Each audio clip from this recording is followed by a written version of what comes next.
10 ମିନିଟ୍ରେ ପ୍ରସ୍ତୁତ କରନ୍ତୁ ସୁପର ଟେଷ୍ଟି ଆଳୁ ପଲଉ। ଏହି ରେସିପିଟି ଯଦି ଆପଣମାନେ ଥରେ ପ୍ରସ୍ତୁତ କରୁଛନ୍ତି ଦେଖିବେ ପୁରା ସପ୍ତାହ ପର୍ଯ୍ୟନ୍ତ ବନେଇ ଖାଇବାକୁ ଇଚ୍ଛା ହେବ, ଏତେ ଟେଷ୍ଟି ଲାଗିବ। ଆର ବାସ୍ନା ଯେମିତି ଆଉ ଦେଖିବେ ଖାଇବାକୁ ବି ଟେଷ୍ଟ ସେମିତି ଲାଗେ। କେବଳ ସିମ୍ପଲ୍ ତରିକାରେ ପ୍ରସ୍ତୁତ କରିବା ଆଳୁ ଆଉ ଚାଉଳରେ ବହୁତ ୟୁନିକ୍ ଷ୍ଟାଇଲ୍ରେ ବନିକି ରେଡ଼ି ହେବ। ତ ଫୁଲ୍ ଭିଡ଼ିଓକୁ ୱାଚ୍ କରନ୍ତୁ। ଆଶା କରୁଛି ଆଜିର ଭିଡ଼ିଓଟି ଆପଣମାନଙ୍କୁ ପସନ୍ଦ ଆସିବ। ଯଦି ଭିଡ଼ିଓଟି ପସନ୍ଦ ଆସିବ ଲାଇକ୍ କରିବେ, ସେୟାର କରିବେ, ଚ୍ୟାନେଲ୍ ଯଦି ନୂଆ ଅଛନ୍ତି ଚ୍ୟାନେଲକୁ ମୋର ସବସ୍କ୍ରାଇବ୍ କରିବେ। ତ ଚାଲନ୍ତୁ ଲେଟ୍ ନ କରି ରେସିପିଟି ଆଜି ଆମେ ପ୍ରସ୍ତୁତ କରିବା। ନମସ୍କାର, ଜୟ ଜଗନ୍ନାଥ ଫ୍ୟାନ୍ସି କୁକିଂକୁ ଆପଣମାନଙ୍କୁ ଅନେକ ଅନେକ ସ୍ୱାଗତ। ପ୍ରଥମେ ଗୋଟେ ଆମେ କରେଇ ନେବା। ଏହି ସମୟରେ ଗ୍ୟାସ୍ ଆଞ୍ଚକୁ ପୁରା ମିଡ଼ିୟମ୍ ଫ୍ଲେମ୍ରେ ରଖିବା। ତ ଏଠି ଦେଖନ୍ତୁ ଯେତିକି ଆପଣମାନେ ଚାଉଳ ନେବେ, ଏଠି ଯେହେତୁ ମୁଁ ଗୋଟେ ଗ୍ଲାସ୍ ଚାଉଳ ନେଉଛି ତ ମୁଁ 2 ଗ୍ଲାସ୍ ସେଥିରେ ପାଣି ଏଡ଼୍ କରୁଛି। ତ ଯେତିକି ଚାଉଳ ନେବେ ତାର ଡବଲ୍ କ୍ୱାଣ୍ଟିଟି ପାଣି ଏଡ଼୍ କରିବେ।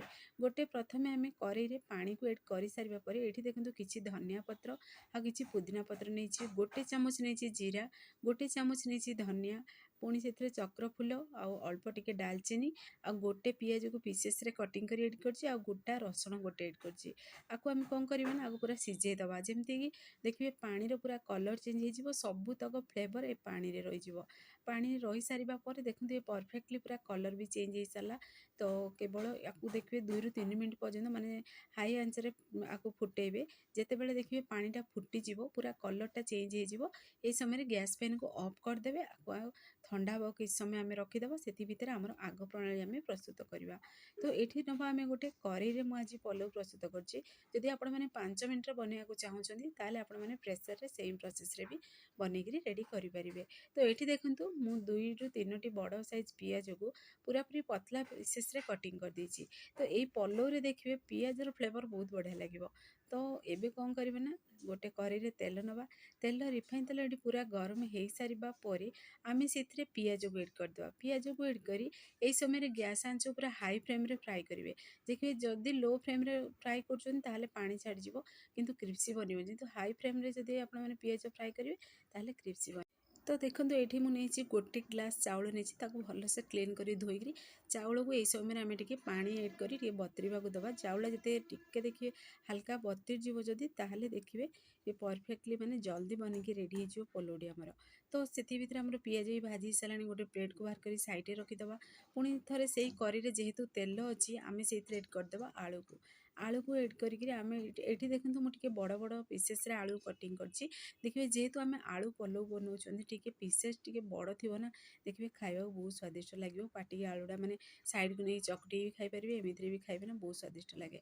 ତ ଦେଖନ୍ତୁ ଏଠି ଆଳୁଟା ପୁରା ଭାଜି ହେଇସାରିବା ପରେ ଆମେ ଆଳୁକୁ ପୁରା ସାଇଡ଼୍ କରିଦେବା। ଟିକେ ସେ ଯେଉଁ ସେଣ୍ଟରରେ ତେଲ ଅଛି ସେଇଥିରେ ଆମେ କରେଇର ତେଲରେ ଏଡ଼୍ କରିଦେବା ଗୋଟେ ଚାମଚ ଜିରା ଆଉ ସେଥିରେ ଗୋଟା ମସଲା ଆପଣମାନଙ୍କୁ ଯାହା ବି ପସନ୍ଦ ଆପଣମାନେ ଏଠି ଏଡ଼୍ କରିପାରିବେ। ସେ ଗୋଟା ମସଲା ଆଉ ଜିରା ଟିକେ ଭାଜି ହେଇସାରିବା ପରେ ଆମେ ସେଇଥିରେ ଏଡ଼୍ କରିବା ଅଦା ରସୁଣ କଞ୍ଚା ଲଙ୍କାର ପେଷ୍ଟ। ଅଦା ରସୁଣର କଞ୍ଚା ସ୍ମେଲ୍ ଗଲା ପର୍ଯ୍ୟନ୍ତ ଆକୁ ଟିକେ ଆମେ ଭଲସେ କଷିବା। ତ ଆପଣମାନେ ଯେତିକି ରାଗ ଖାଇବେ ସେ ଅନୁସାରେ କଞ୍ଚା ଲଙ୍କା ଏଥିରେ ବାଟିଥିବେ।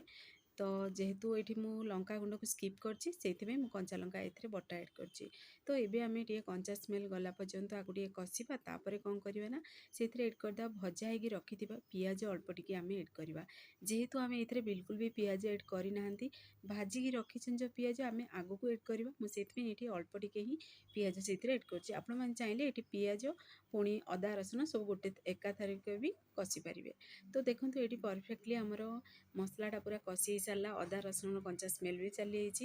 ତ এই ସମୟରେ ଆମେ ଏଡ଼୍ କରିଦେବା ଟମାଟୋ। ଏଠି ମୁଁ 2ଟି ଟମାଟୋକୁ ଟିକେ ବଡ଼ ବଡ଼ ପିସେସ୍ରେ କଟିଂ କରି ଏଡ଼୍ କରିଛି।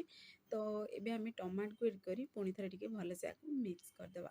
ଫ୍ରେଣ୍ଡସ୍ ଆପଣମାନେ ଏଇ ତରିକାରେ ଥରେ ମାତ୍ର ଟ୍ରାଏ କରନ୍ତୁ, ଦେଖିବେ ବହୁତ ସ୍ୱାଦିଷ୍ଟ ଲାଗେ। ପୁରାପୁରି ସିମ୍ପଲ୍ ତରିକାରେ ବନିକି ରେଡ଼ି ହେବ ଆଉ ଖାଇବା ବି ବହୁତ ବଢ଼ିଆ ଲାଗେ।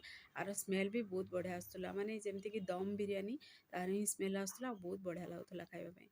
ତ ଏବେ କ'ଣ କରିବେ ନା ଆମେ ସେଥିରେ ଯେଉଁ ଚାଉଳକୁ ବତୁରେଇ ଦେଇଥିଲେ ପୁରା 10 ମିନିଟ୍ ଆଗରୁ, ତ ସେ ଚାଉଳ ଆମେ ସେଥିରେ ଏଡ଼୍ କରିଦେବା। ଆଉ ତାର ପାଣିକୁ ଯେଉଁ ଆମେ ଫୁଟେଇକି ରଖିଥିଲେ ତାର ଦେଖନ୍ତୁ ମୁଁ ଛାଣି ଦେଇଛି ସେଇ ଫୁଟା ପାଣିଟାକୁ, ଯେଉଁ ମସଲା ପାଣିଟାକୁ ଛାଣିକିରି ଆମେ ଏଇଥିରେ ଏଡ଼୍ କରିଦେବା ଏବେ।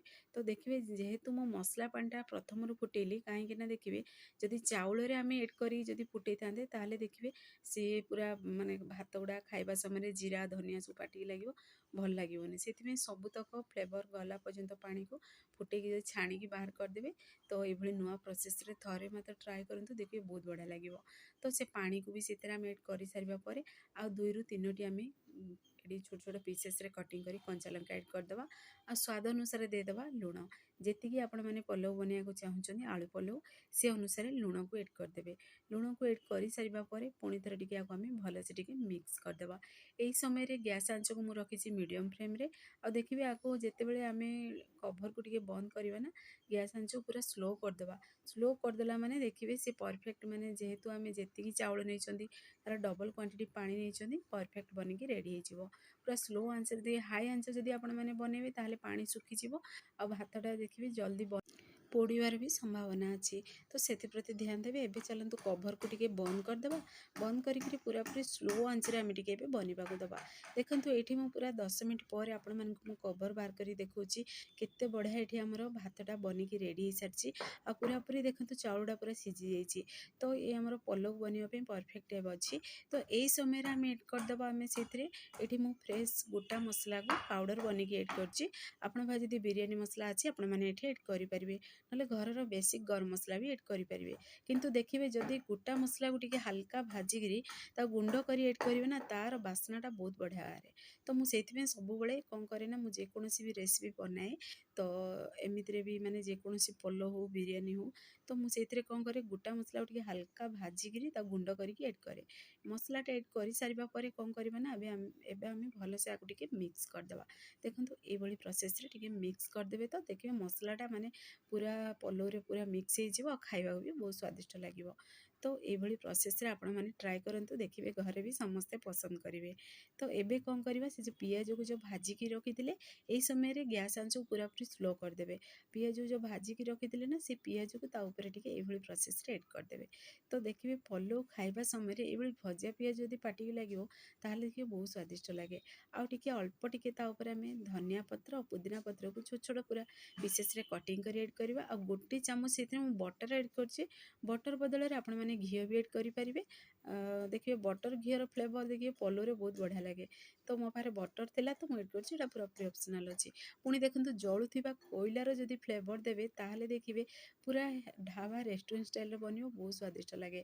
ତ ଜଳୁଥିବା କୋଇଲାରେ ଅଳ୍ପ ଟିକେ ବଟରକୁ ଆମେ ସେଥିରେ ଏଡ଼୍ କରିଦେବା ଆଉ କଭର୍କୁ ଟିକେ ବନ୍ଦ କରିଦେବା, ଯେତକ ଫ୍ଲେଭର କୋଇଲାର ଯେମିତିକି ଆମର ପଲଉକୁ ଆସିଯିବ ଆଉ ଦେଖିବେ ଖାଇବାକୁ ବହୁତ ବଢ଼ିଆ ଲାଗିବ। ତ ଏବେ କ'ଣ କରିବା ନା, ଆମେ ସବୁତକ ଫ୍ଲେଭର ପଲଉକୁ ଚାଲିଯାଇଛି ତ ବାହାର କରିଦେବା ସେ ଗିନାକୁ। ପୁଣି ଥରେ ଟିକେ ଏଇଭଳି ପ୍ରୋସେସ୍ରେ ଟିକେ ମିକ୍ସ କରିଦେବା।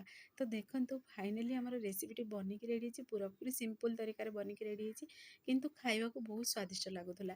ତ ଆପଣମାନେ ବି ଏଇ ତରିକାରେ ଘରେ ଥରେ ମାତ୍ର ଟ୍ରାଏ କରନ୍ତୁ, ଦେଖିବେ ବହୁତ ସ୍ୱାଦିଷ୍ଟ ଲାଗିବ। ଆଉ ପୁରା ସପ୍ତାହ ପର୍ଯ୍ୟନ୍ତ ବନେଇ ଖାଇବାକୁ ଇଚ୍ଛା ହେବ, ବିନା ଝଞ୍ଝଟରେ ବନେଇ ପାରିବେ। ଏମିତି ବେଳେବେଳେ ହୁଏ ଦେଖିବେ ବହୁତ ଜୋରସେ ଭୋକ ହୁଏ କିନ୍ତୁ କମ୍ ସମୟରେ ଯାହା ବି ବନିଯିବ ଖାଇଦେବ, ଏଇଭଳି ମାନେ ମନରେ ଆସେ। ତ ଦେଖିବେ ଘରେ ଯଦି ଝଟପଟ ବନେଇବାର ଅଛି ଆଉ ଜୋରସେ ଯଦି ଭୋକ ହେଉଛି ତାହେଲେ ଆପଣମାନେ ଆକୁ ପ୍ରେସରରେ ବି ସିଟି ମାରନ୍ତୁ କି ଏମିତିରେ ପ୍ରୋସେସ୍ରେ କରିକି ବନାନ୍ତୁ, ଦେଖିବେ ବହୁତ ସ୍ୱାଦିଷ୍ଟ ଲାଗିବ। ତ ଫାଇନାଲି ଦେଖନ୍ତୁ ରେସିପିଟି ବନିକିରି ଆମର ରେଡ଼ି ହେଇସାରିଲାଣି। ଗୋଟିଏ ମୁଁ ପ୍ଲେଟ୍କୁ ବି ବାହାର କରି ଦେଖେଇଛି, ଭାତ ଗୁଡ଼ା ପରସ୍ପର ଭିତରେ ବିଲକୁଲ ବି ଲାଗୁନି, ବହୁତ ବଢ଼ିଆ ବନିକି ରେଡ଼ି ହେଇଛି। ଆଉ ଯେହେତୁ ଏଥିରେ ଆମେ ଲେମ୍ବୁ ରସ ବି ଗୋଟେ ଫଡ଼ା ଏଡ଼୍ କରିଥିଲେ, ତ ଲେମ୍ବୁ ରସ ନିଶ୍ଚୟ ଏଡ଼୍ କରନ୍ତୁ, ଦେଖିବେ ପରସ୍ପର ଭାତ ଲାଗିବନି, ବହୁତ ସ୍ୱାଦିଷ୍ଟ ଲାଗିବ। ଫ୍ରେଣ୍ଡସ୍, ଆପଣମାନେ ଏ ଭିଡ଼ିଓଟି ମୋର ପସନ୍ଦ ଆସିବ, ସାଙ୍ଗମାନଙ୍କୁ ସେୟାର କରନ୍ତୁ, ଲାଇକ୍ କରନ୍ତୁ। ଚ୍ୟାନେଲ୍ ଯଦି ନୂଆ ଅଛନ୍ତି ଚ୍ୟାନେଲ୍କୁ ମୋର ସବସ୍କ୍ରାଇବ୍ କରିଦିଅନ୍ତୁ, ବେଲ୍ ଆଇକନ୍କୁ କ୍ଲିକ୍ କରିଦିଅନ୍ତୁ, ଯାହାଫଳରେ ମୋର ସବୁ ଭିଡ଼ିଓ ନୋଟିଫିକେସନ୍ ପ୍ରଥମେ ଆପଣମାନଙ୍କୁ ପହଞ୍ଚିବ।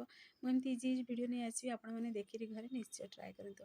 ଆଉ ଯଦି ଫେସବୁକ୍ ପେଜ୍ ଦେଖୁଛନ୍ତି ତାହେଲେ ଫେସବୁକ୍ ପେଜ୍ ମୋର ଫଲୋ କରନ୍ତୁ। ଇନଷ୍ଟାଗ୍ରାମରେ ଦେଖୁଥିଲେ ନା, ଫଲୋ କରିବାକୁ ଜମାରୁ ଭୁଲନ୍ତୁନି। ଆପଣମାନେ ଟ୍ରାଏ କରନ୍ତୁ। ସେ ପର୍ଯ୍ୟନ୍ତ ରହୁଛି, ପୁଣି ଏକ ନୂଆ ରେସିପି ନେଇ ଆସିବି। ନମସ୍କାର, ଜୟ ଜଗନ୍ନାଥ।